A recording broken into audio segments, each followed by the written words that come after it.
পুরো আমাকে ঘরের আর সবার সামনে জুতোর বাড়ি খাইস না করে দিলাম। দিবি না? দিবি না?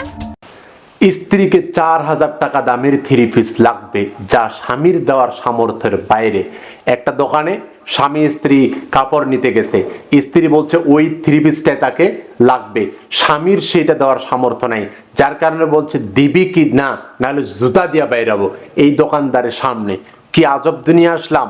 আজকে একজন স্বামী তার পরিবারের জন্য কত কিছু বেয়ার করে এই ঈদে, নিজে কিছু নেয় না কিন্তু সন্তান, স্ত্রী, বাবা মা সবাইকে সে খুশি রাখে।